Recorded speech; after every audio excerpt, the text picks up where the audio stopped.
All right, guys, we have made it to another weekly roundup already, which means Donald Trump has now been in office for 29 weeks. He's got 179 weeks left to go. And of course, if biology doesn't win first, there are 1,252 days until he is supposed to leave the White House. Now, to me, he's not really acting like a president who intends on leaving in 2028. So let's all just hope that those exploding ankles catch up to him before his term is supposed to come to an end. Now, we have made it to another weekly roundup, guys. This is the part in the week where we gather up a whole bunch of different clips that don't necessarily touch on any particular topic, but it kind of gives us a way to catch up on anything we may have missed. And of course, we get to have a laugh or two as well most of the time. So without further ado, let's go ahead and start off with this clip, because this press conference that was happening in the Oval Office, it was wild. It was strange. It was weird. Donald Trump is losing his mind, and I don't think there's any better visualization of it than this. Check out Donald Trump in the Oval Office, not really explaining what he's trying to do.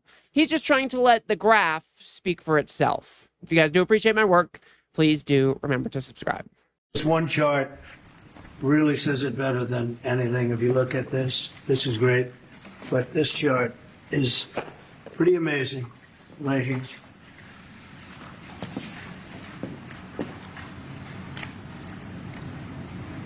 All new numbers.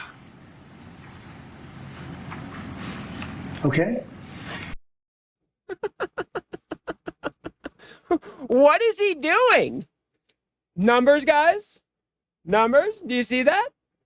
Okay. Okay, you guys see that? Does he know what he's doing? Does he know what he's holding up? Does he know the numbers that he's trying to present to the press here? This is Donald Trump's new infatuation. He's got a weird fixation on these charts and these numbers. After the jobs report was an absolute disaster, he has hired somebody who's just a partisan hack to replace the BLS commissioner. And then he's doing this thing more often. He's holding up charts, he's holding up numbers, and then he just stands there like an idiot, like we're just supposed to read his mind, like we're supposed to know what he's trying to say to us through this chart. Really, really strange stuff. Donald Trump is just not well. His cognitive decline is becoming more and more clear every single day. I even see some Republicans who are like looking at Trump when he's giving these press conferences like, is this guy gonna be okay, guys? I mean, we're just gonna have to see how it plays out. Like I said, those exploding ankles cannot come soon enough. Let's go ahead and move on to this clip, guys. This was an absolute tragedy down in Georgia, I believe, at the CDC headquarters, where somebody decided they were going to carry out a shooting. And let's go ahead and take a look at that. A law enforcement official tells John Miller that after speaking with family members, police are operating under the theory that the shooter either was sick or believed that he was sick and blamed the illness on the COVID vaccine. So you understand why he may have been targeting the CDC. Yeah, so this was an absolute tragedy. I believe a police officer was shot dead. The shooter ended up dying as well. But the reason I play this clip is because we are now living in a world where social media is so prevalent. You've got all of these different conspiracies flying off the walls. And now you've got people showing up in person to carry out mass shootings based on those conspiracy theories. We are living in dangerous, dangerous times. This is why it's so important to call out this dangerous misinformation. I mean, who would have thought that, you know, somebody who was really mad at the COVID-19 vaccine would be so enraged that he would go carry out a shooting? Now, this person, I believe, was dealing with some depression. I think he had some thoughts of taking his own life. So there was definitely more going on there. But nevertheless, it's an absolute tragedy. And we see this disinformation getting taken to a whole new level over and over and over again. I mean, we saw people shoot up grocery stores based on the whole great replacement theory. Complete conspiracy, not based in fact, no proof at all. But these conspiracy theories are radicalizing folks, and they're taking it out in the worst ways. That's why it's so important to push back against all of this nonsense. Let's go to move on to this guy. So you've got these man on the street interviews Fox likes to go poke the bear, you know, walking around New York. They're trying to milk everything out of this Sydney Sweeney ad that they possibly can, even though I haven't met anybody who was concerned with that ad. Maybe one or two people I saw online, but that's about it. This guy had the absolute perfect response to some of those questions. A lot of very bad-looking people in the world. You work with most of them. What do you mean? You guys are a bunch of uggos. Johnny, handsome. I can't see no bulge on there, buddy. Big things come in small packages. Are you a Nazi? No, I think she's just like a dumb, rich, dumb. You accumulate a certain amount of money. You're a traitor, not just to yourself, but to humanity. What do you want to tell Jesse Waters on Fox News? Suck my. Do you know who I am? Yeah, you're like his replacement, whatever. Frankly, you're a little bit more of a low rent Jesse Waters, because I don't hate your face as much as I hate his. More of this energy, please. This guy is awesome. Saying, I don't even know this guy's name who's carrying around the microphone. He's standing in for Jesse Waters, I guess. You're just a low rent Jesse Waters. But luckily, I don't hate your face as much as I hate Jesse Waters' face. So you're kind of in the clear there. I love these people. Fox News, like I said, they have been trying to milk this Sydney Sweeney thing. They have been trying to make it seem like all of us on the left are so worked up about this Sydney Sweeney ad. But like I said, I haven't met anybody in my real life who even knows about that ad. Fox News does this all of the time. I don't know if it's because they're trying to distract from the things that, you know, embroil Trump, the scandals that surround Trump. I don't know exactly what it is. But they took this Sydney Sweeney ad. They found one or two people, crazy lefties online that have no relevance at all, that said, hey, this is like Nazi propaganda. And then they run with it. And then they assign that characterization of the ad to everybody on the left, trying to make us seem like we're you know, out of touch liberals. We're a whole bunch of weirdos. We don't like beautiful. It's all just really, really weird. It's so strange. And now you got a guy walking around New York City asking about the Sydney Sweeney ad, and this guy met that interviewer with the perfect energy. You guys are terrible, terrible human beings. You are, what did he say? What did he say? Something against humanity. You're a traitor to humanity, I believe is what he said. And that is the perfect response. You guys are just dividing people to divide people. It's a damn shame. They're the biggest news network in this country, and they spend, so much of their time doing shit like this. But let's go to move on. Let's go ahead and check in with James Comer. You know, this guy, is he Trump's errand boy?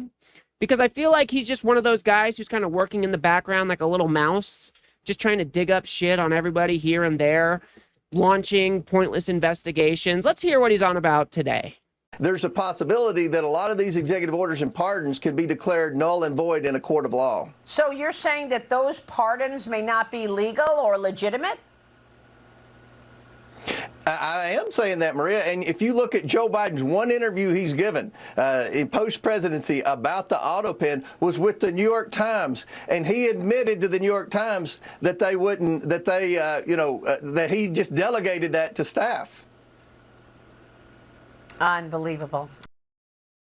Look at Maria Bartiromo's face. She says, unbelievable. Even Maria Bartiromo is not believing your bullshit. And did you hear James Comer stuttering there?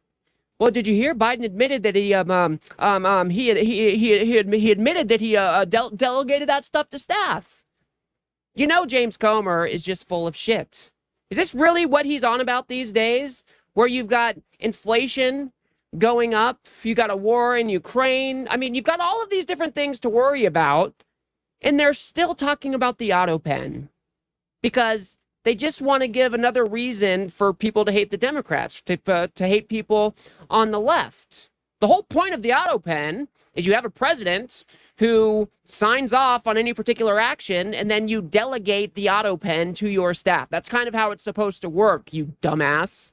James Comer is a pointless individual. He is a waste of space in the Congress. And at the first chance you guys get, you guys need to vote his ass out of there. He's not looking out for the American people.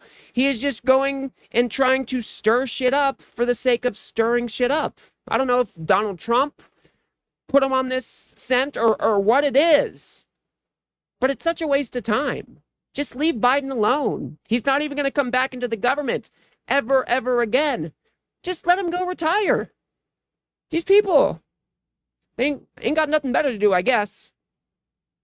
Let's go on and move on to this clip because this one's really weird.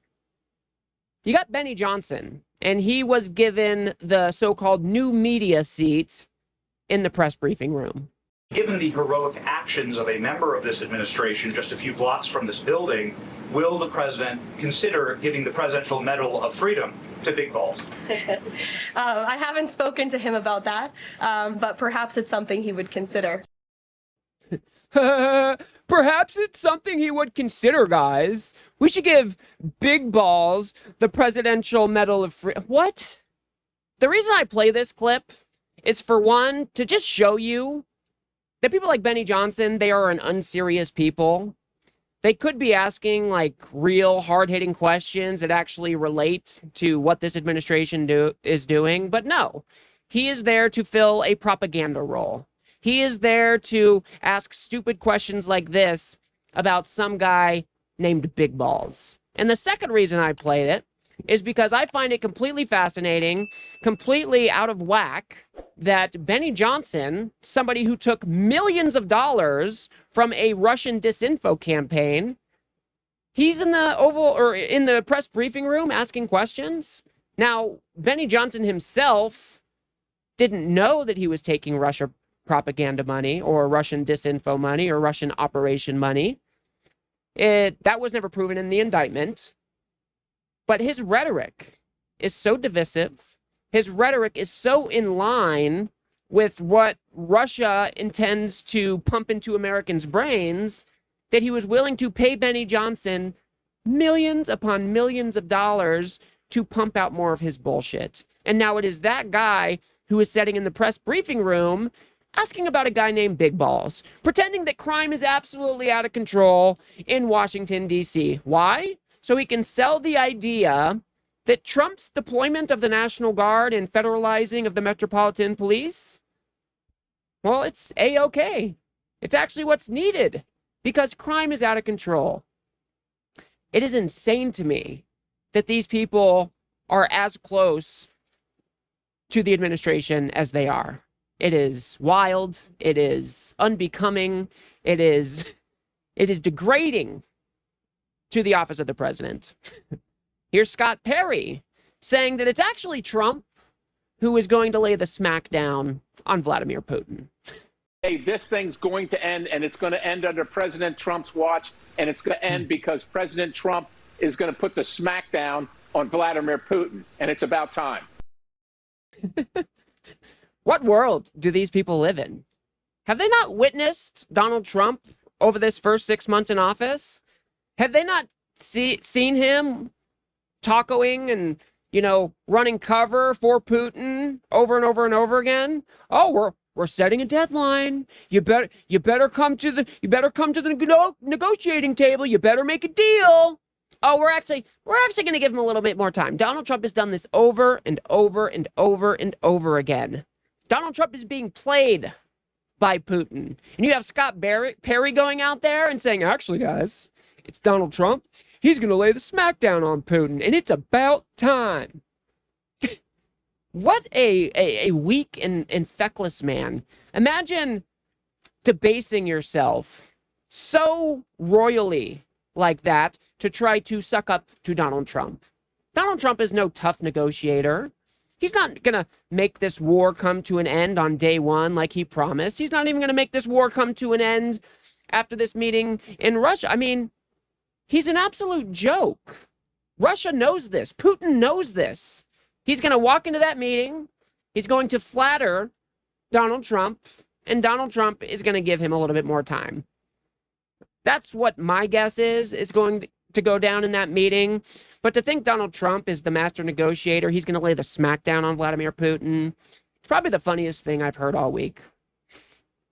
Here's Jay Bhattacharya. He is the NIH director, I believe, talking about how promising the mRNA technology is, but not in the way that you might think. For cancer, I mean, it's quite promising. I don't think it's quite there yet, but it's promising, and we should continue to invest in a research way, but we should not be using it as a platform for mass vaccination. It was a promising technology. So here you've got the director of the National Institutes of Health saying that, yeah, mRNA might be pretty good for things like cancer. It's not quite there yet. But as far as mRNA vaccinations, well, hell no, we should have never gone down that road. It never should have been used for a max vaccination technology. I mean, are you kidding me? This guy's supposed to be a doctor. Imagine if we didn't have the mRNA breakthrough that we did during the COVID-19 pandemic. Think about how many more thousands upon thousands of people would have died. Just because we had the first vaccine that came out was very, very, very effective. It stopped you from getting sick. It prevented or, reduced your chances of getting sick and dying. It reduced your chances of spreading the disease to others. It worked very, very well. But then what happened? We had variants. We had Omicron. Then the vaccine wasn't as effective. And now people like this asshole are trying to use that change in variant to say that, oh, these mRNA vaccines, they were never effective. They should have never been used like that. I think people like this, somebody who has actually taken the Hippocratic Oath, if I remember that's what it's called, these people should be prosecuted.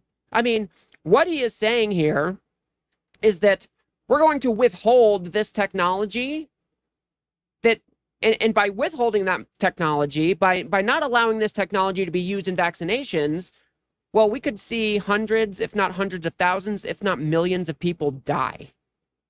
This guy's supposed to be a doctor.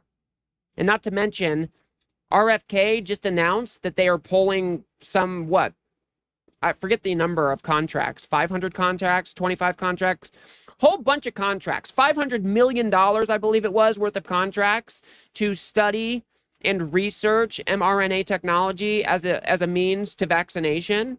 All of that just went away. All of it just went away. These people are going to kill others.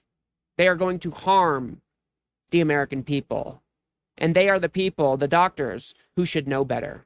Jay Bhattacharya, I believe he was respected in his field before he supplicated himself to the Trump administration. I think it's an absolute shame that he is now out there on TV just pumping a whole bunch of disinformation and distrust in science itself. It's so disgusting. And for the last clip that I have for you guys this week, here's Kathy Hochul. And the reason I wanted to play this clip is because I didn't expect this type of rhetoric. I didn't expect this type of fight out of Kathy Hochul. So let's hear what she has to say. And we didn't intend to do this again until the 2032 elections. But because we're in a different situation altogether that demands that leaders stand up and say, I'm not going to let our democracy be eroded away because there's a blatant power grab to maintain power in our nation's capital. This is what I call a legal insurrection. Mm-hmm. Legal insurrection. Just let the rules stay the way they are. We'll do it the way we always have.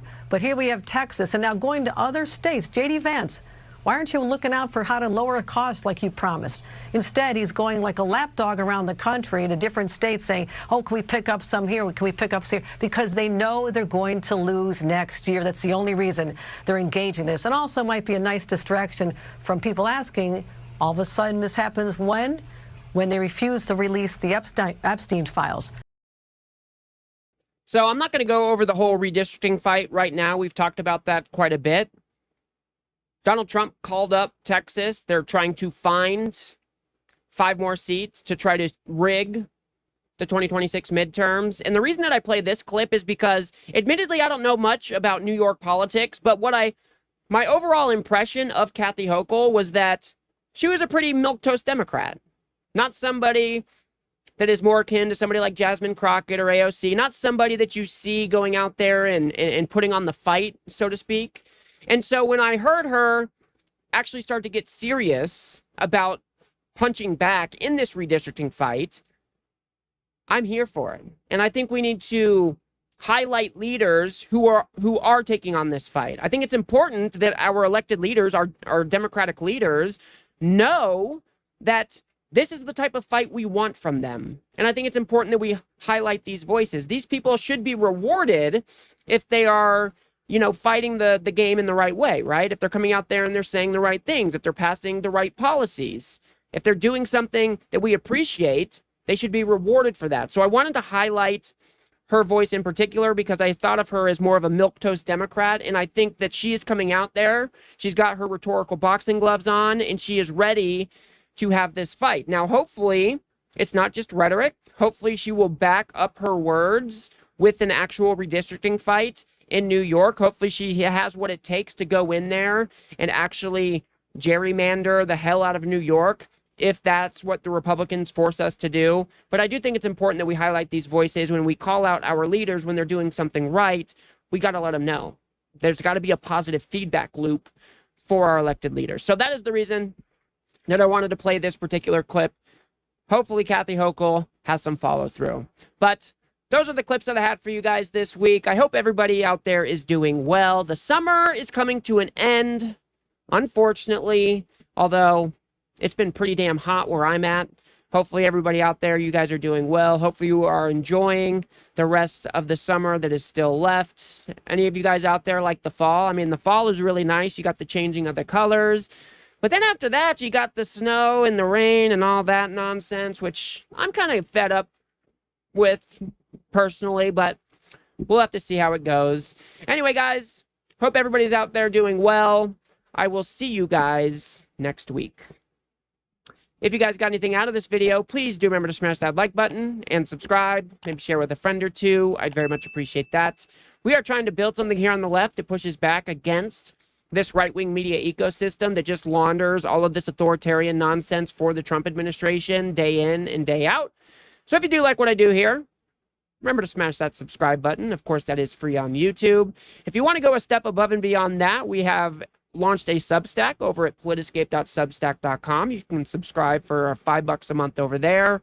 Or if you don't want to jump over to a new platform, you can sign up as a member right here on YouTube for as little as $3 a month. And as I will continue to say, guys, fighting back against this MAGA media machine, I think it's got to be a team effort. So I'll see you guys on the next one.